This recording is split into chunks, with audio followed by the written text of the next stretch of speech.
कहते हैं कि वर्णा नाम अर्थ संघा नाम रसा नाम छंद सामपि मंगला नाम च कर्तारो वंदे वाणी विनायको।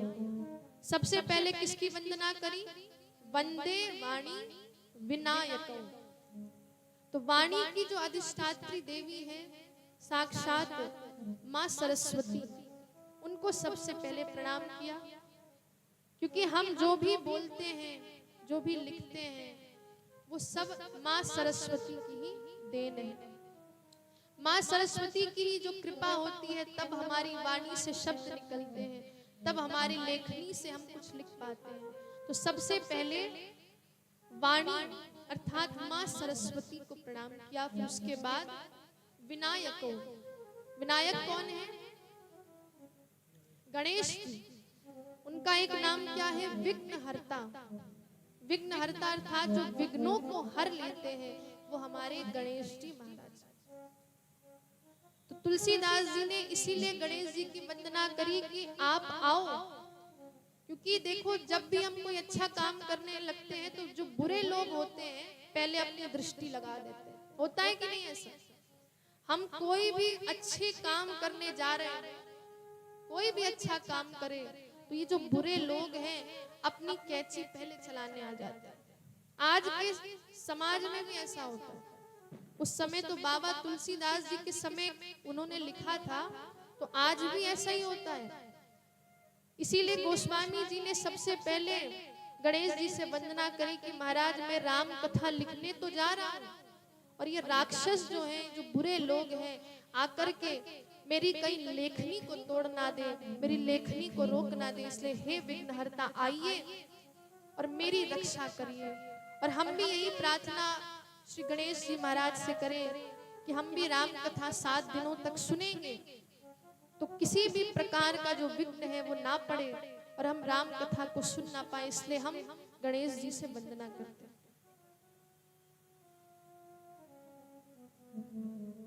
गणेश जी से यही हम प्रार्थना करें कि हे गणेश जी महाराज आप 7 दिनों तक इस कथा को ऐसे ही संभालना, क्योंकि 7 दिन आपने दिए हैं भगवान श्री राम की कथा सुनने के लिए।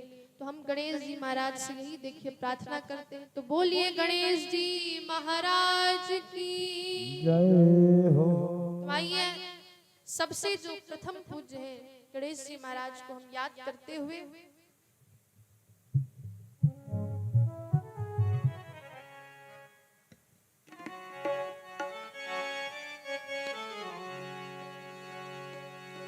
और सिद्धियों के लिए,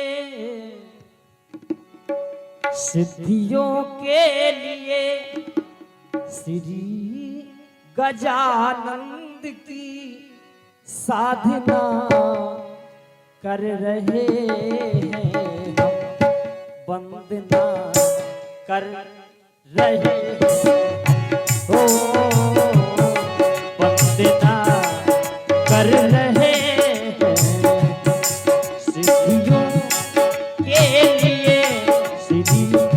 गजानंद की साधना कर रहे हैं, वंदना कर रहे हैं ओ वंदना कर रहे हैं। जय हो।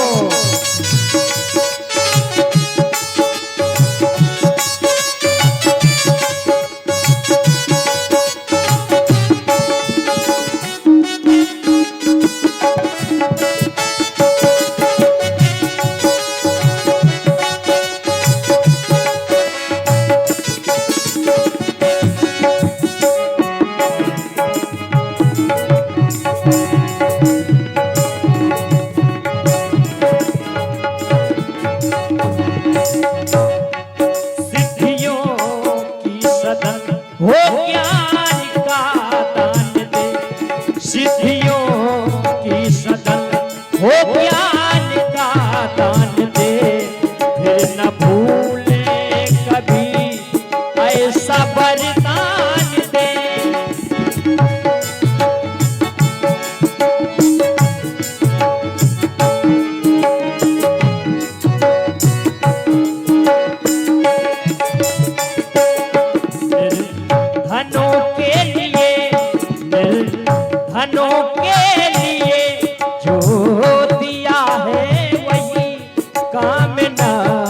कर रहे हैं हम, वंदना कर रहे हैं हम, ओ साधना कर रहे हैं हम, सिद्धियों के लिए श्री गजानन की साधना कर रहे हैं हम, वंदना कर रहे हैं हम, ओ साधना कर रहे हैं।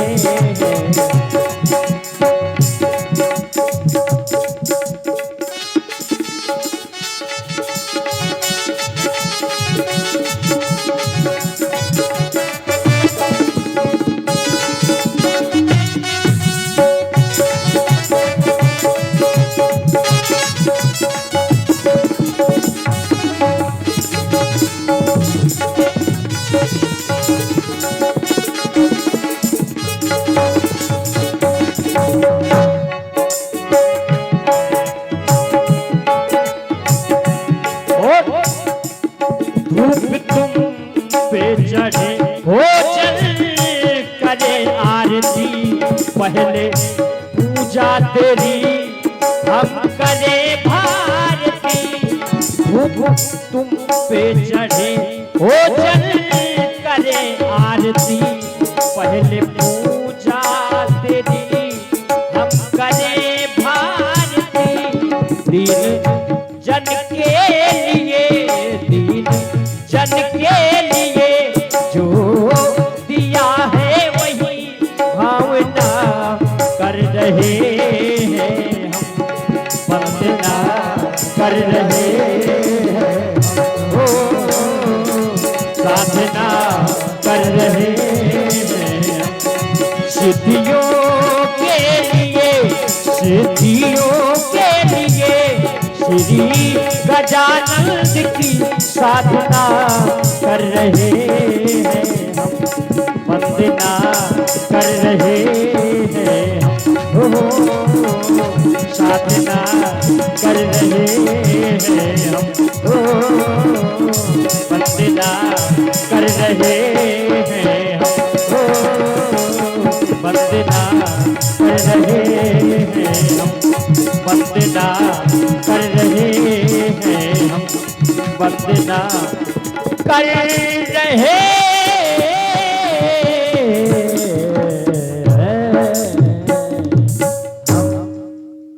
बोलिए गणेश जी महाराज की जय हो। देखिए, कथा में आने का हमने एक नियम आपको बताया नहीं, और कि जब कथा में आए तो ताली सेवा जरूर करें, क्योंकि हम देख रहे हैं कि इतना सुंदर भजन हो रहा है और ये ताली नहीं बज रही है। कहते हैं कि जिसने बजाई ताली, जो भी ताली बजाता है फिर उसकी किस्मत कभी न जाएगी खाली। जो भी ताली देखिए बजाएगा, किसके लिए? भगवान के लिए, हमारे लिए नहीं कह रहे, भगवान के लिए जो भी बजाएगा ताली, फिर उसकी किस्मत कभी खाली नहीं जाएगी।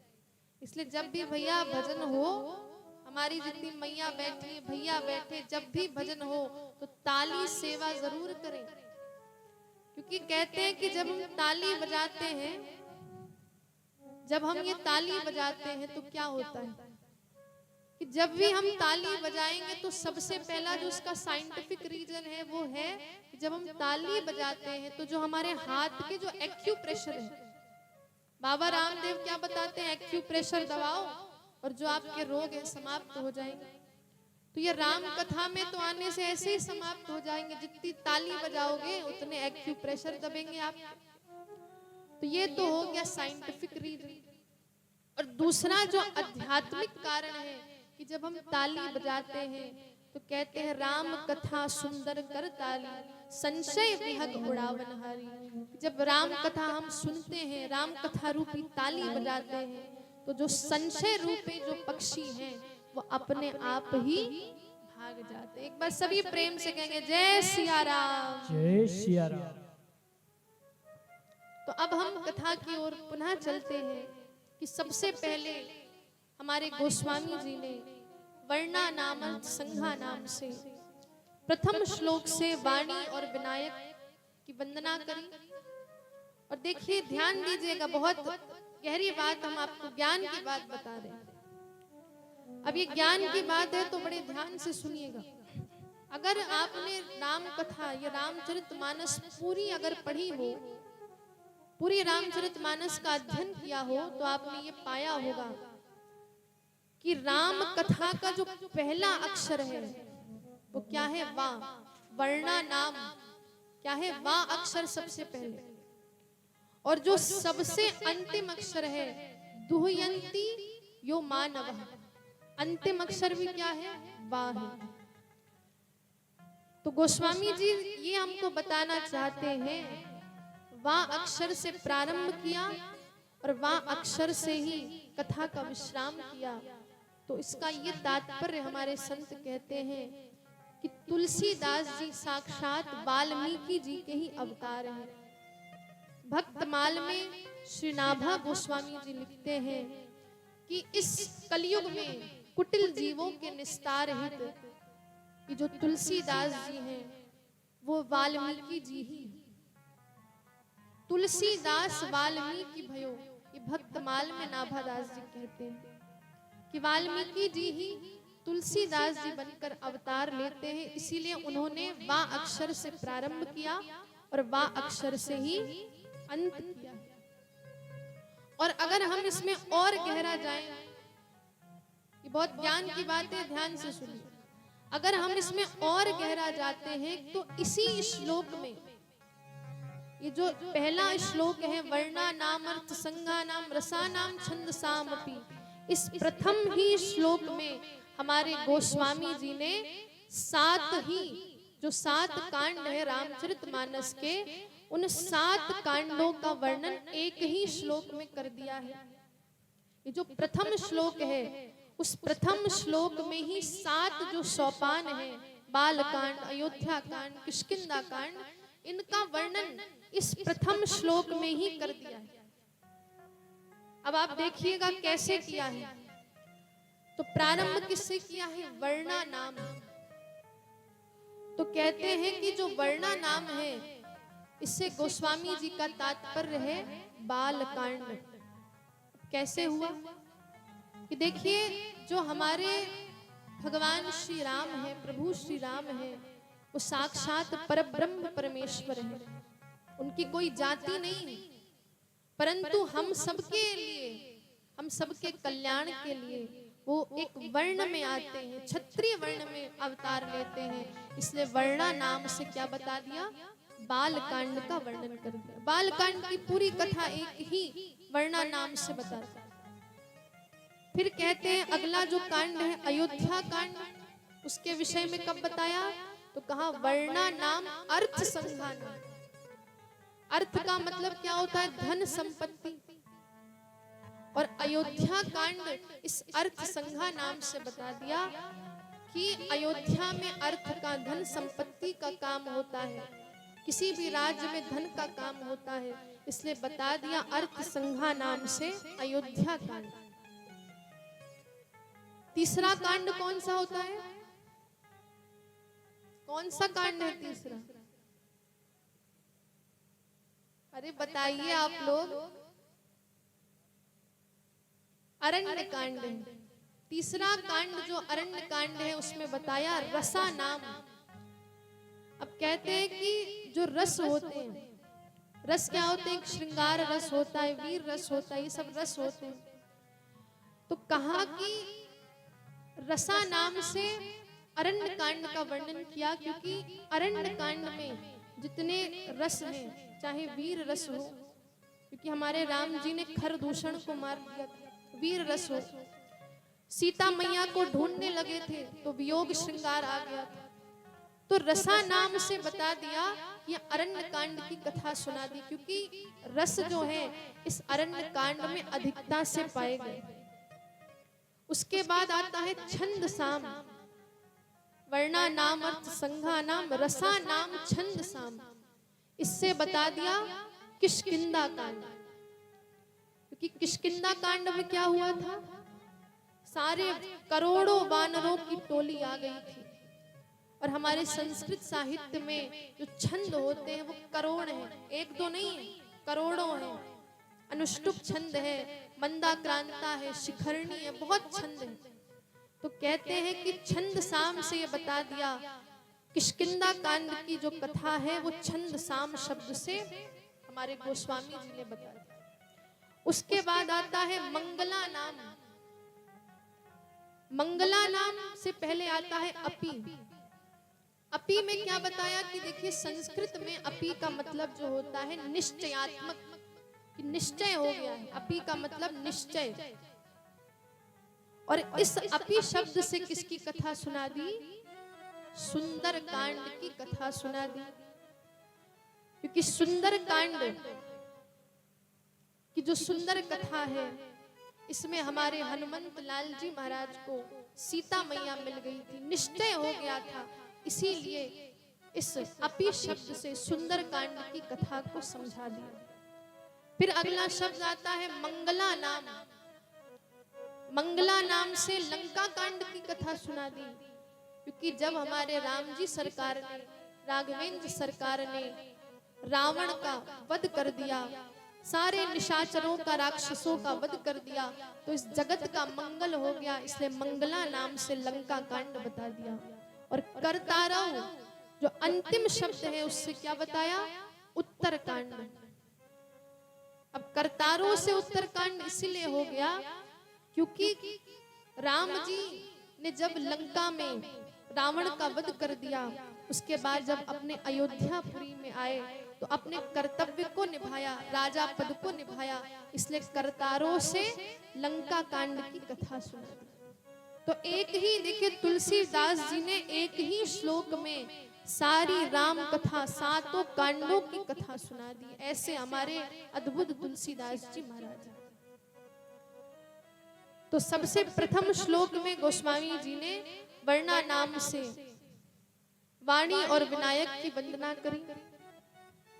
फिर कहते हैं कि जो दूसरा श्लोक है उसमें हमारे गोस्वामी जी कहते हैं कि भवानी शंकरौ वंदे श्रद्धा विश्वास रूपिणो, कि श्रद्धा विश्वास रूपी भवानी शंकर माँ पार्वती और भगवान शंकर की उपासना करी, उनकी वंदना करी। उसके बाद तीसरे श्लोक में वंदे बोधभयम नित्यम, इस श्लोक के माध्यम से गुरु की वंदना करते हैं। क्योंकि गुरु की ही कृपा से ही टेढ़े से टेढ़ा जो व्यक्ति होता है, कहते हैं शंकर भगवान ने टेढ़े चंद्रमे को, जो टेढ़ा चंद्रमा था, उसको अपने मस्तक पर धारण कर लिया था। तो जब जीवन में गुरु आता है तो तुम कैसे भी हो, कुछ भी नहीं आता हो, पर गुरु की कृपा ऐसी होती है कि गुरु जब जीवन में आ जाता है तो खराब से खराब व्यक्ति है उसका भी जगत वंदन करने लगता है, क्योंकि गुरु की कृपा ऐसी होती है। अगले श्लोक में सीता मैया की वंदना करी। अब किसी ने पूछा भैया सीता जी की पहले वंदना क्यों करी? आपके इष्ट तो राम जी हैं, राम जी की वंदना करनी चाहिए।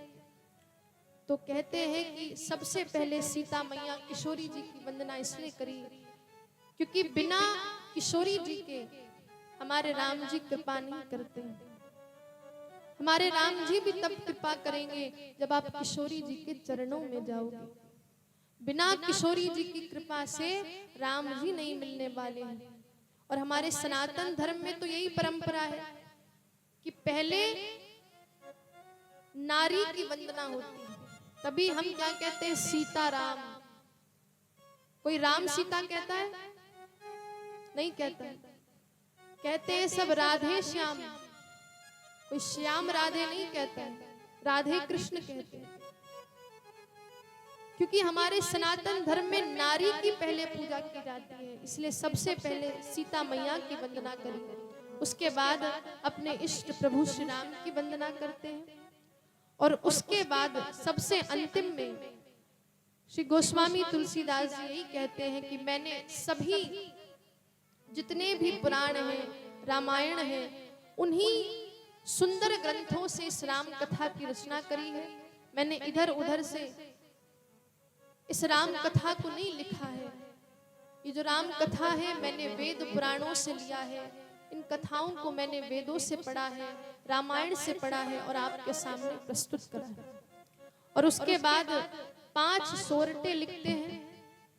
उसके बाद दोहे में गुरु की वंदना करी, और सबसे पहली चौपाई में गुरु की वंदना करते हैं। तो आइए हम भी गुरु जी की वंदना करते हुए कहते हैं, बंदऊ गुरु पद पदु में परागा, सूरज सुबास सरस अनुरागा। सभी गाइए। पदु पदु में परागा, सूरज सुबास सरस अनुरागा। गुरु पद पदु में परागा, सूरज सुबास सरस अनुरागा। गुरु पदु पदु में परागा, सूरज सुबास सरस अनुरागा। अमई मूरी में चूरन चारू, समन सकल भवरज परिवार। सभी गाए भाव।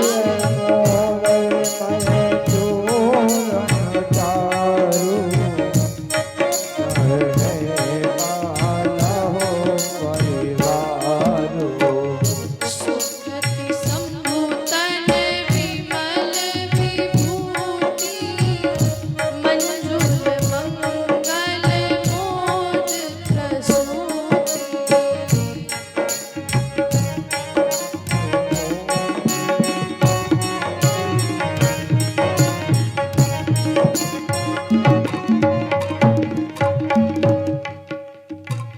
तो देखिए प्रथम चौपाई में हमारे गोस्वामी जी किसकी वंदना कर रहे हैं?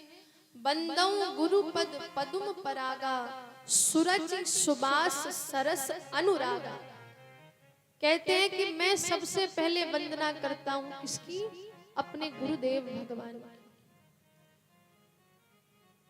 क्योंकि हमारे तुलसीदास जी ने इसलिए गुरु की वंदना पहले की, क्योंकि उनका यही मानना था कि बिना गुरुदेव की कृपा से राम जी का मिलना असंभव है। इस कलयुग में आप चाहो भगवान को मिलना, भगवान को पाना बहुत देखिए कठिन है। भगवान को पाना कोई सरल बात नहीं है, भगवान को पाना बहुत कठिन है। पर हमारे संत कहते हैं भगवान से मिलना आसान भी हो सकता है। अब देखिए दो बात कह रहे हैं, एक तो कह रहे कठिन भी है और एक कह रहे आसान भी। तो कहते हैं जीव जब खुद प्रयास करता है तो कठिन हो जाता है, पर किसी जब गुरुदेव की शरण में जाता है तो भगवान का मिलना भी सरल हो जाएगा। अब कोई महाशय कहेंगे, ज्ञानी जन कहेंगे भैया हमको तो सब आता है, हम बड़े ज्ञानी हैं, हमको भगवान ऐसे ही मिल जाएंगे। ऐसे बहुत से ज्ञानी होते हैं, कहते हैं भैया गुरु की क्या आवश्यकता है, हम तो ऐसे ही भगवान से मिल सकते हैं। पर उनसे मेरा एक ही प्रश्न है, जो जिनकी धारणा ऐसी कि बिना गुरु के भगवान मिल सकते हैं। तो ऐसे लोगों से मेरा एक प्रश्न है कि जब आपके बच्चे होते हैं तो आप इनको स्कूल क्यों भेजते हो? खुद ही पढ़ा लीजिए। पर जो माता पिता है वो क्या करते हैं, अपने बच्चे को स्कूल भेजते हैं, टीचर से पढ़ाने के लिए भेजते हैं कि टीचर पढ़ाएगा। भेजते हैं आप लोग कि नहीं? हाँ या ना? भेजते हैं। खुद भी आप पढ़ा सकते हैं, आप लोग ज्ञानी है, पढ़ा सकते हैं। पर फिर भी स्कूल में टीचर के सानिध्य में क्यों भेजते हैं बच्चे को?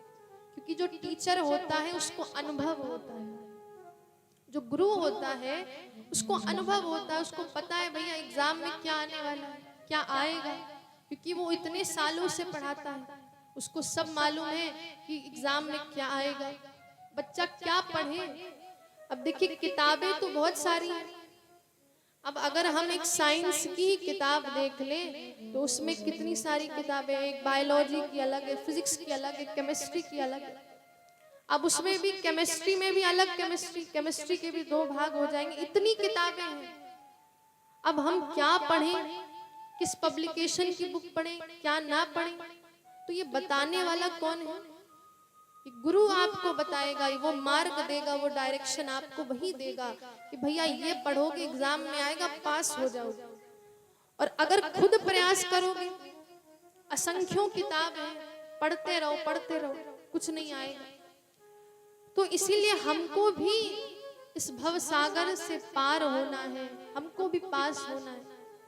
तो इसलिए एक गुरु की आवश्यकता जरूर है जीवन में, क्योंकि गुरुदेव जो होते हैं उनको अनुभव होता है कि भगवान कैसे मिल सकते हैं। उनको पता है कि अगर ये भक्त करेगा, ये मेरा शिष्य अगर इस प्रणाली में चलेगा, इस रास्ते पर चलेगा, तो उसको भगवान मिल जाएगा।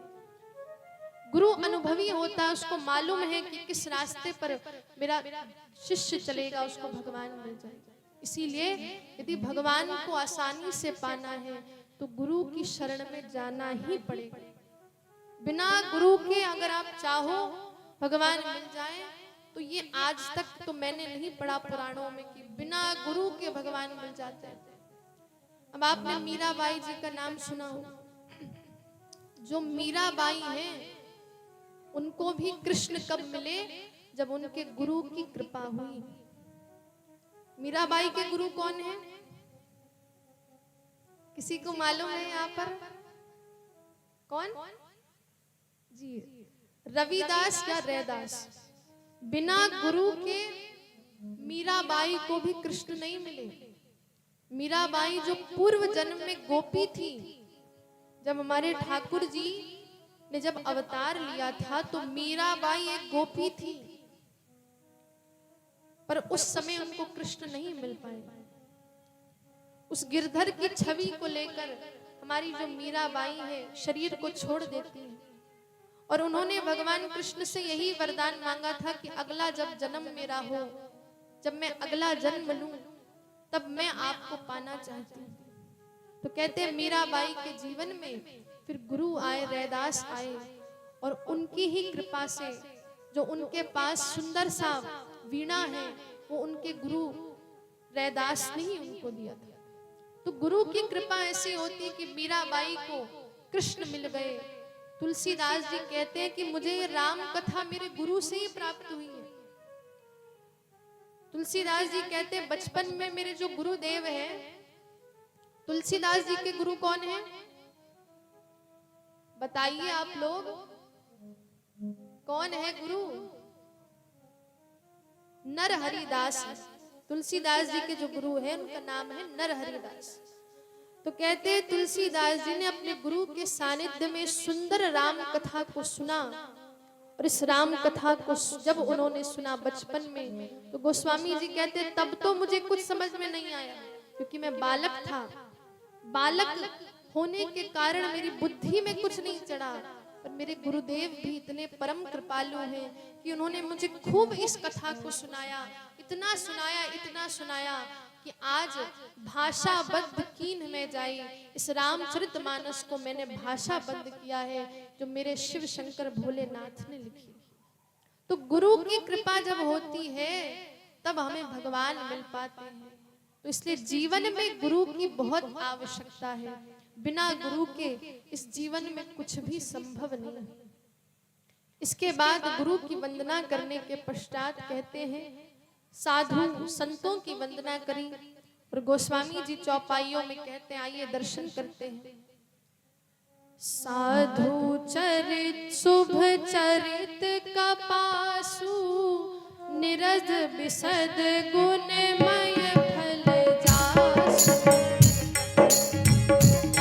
सभी गाते हुए भगवान की सुंदर चौपाई।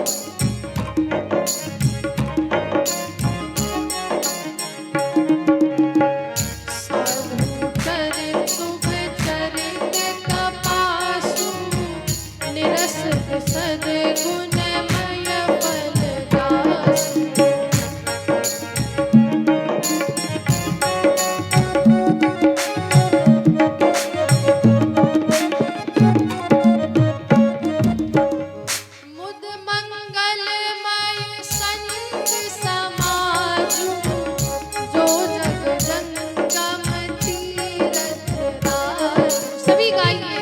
मंगल में संत समाजू जो जग जन्म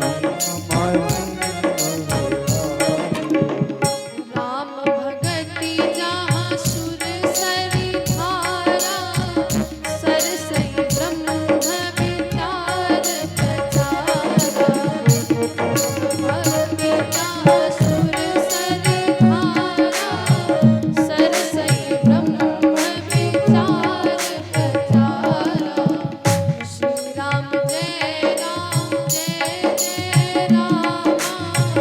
श्री राम जय राम जय राम जय जय राम श्री राम जय राम जय राम। तो गोस्वामी की वंदना करते हैं साधुओं की, इसकी साधु चरित्र, साधुओं का चरित्र है वो कपास की तरह है। आपने कपास देखा होगा तो कपास कैसा होता है? उज्जवल होता है, सफेद होता है, उसमें गुण होते हैं, तंतु होते हैं। वैसे साधु भी जो जितने भी संत आप देखते हो इस संसार में वो कैसे होते हैं? उज्जवल होते हैं, शुद्ध होते हैं, भगवान की भक्ति जिनके जीवन में होती है। संतों की महिमा का वर्णन करते हुए कहते हैं कि मुद मंगल में संत समाजू जो जग जंगम तीर्थ राजू। क्या कहा? कि जो संत हैं वो चलता फिरता क्या है महाराज? प्रयाग है। आप लोग प्रयागराज गए हो? गए हो आप लोग? हाँ कि ना? हाथ उठाएं कौन कौन गया है? बहुत अच्छा, बहुत लोग गए हैं यहाँ से।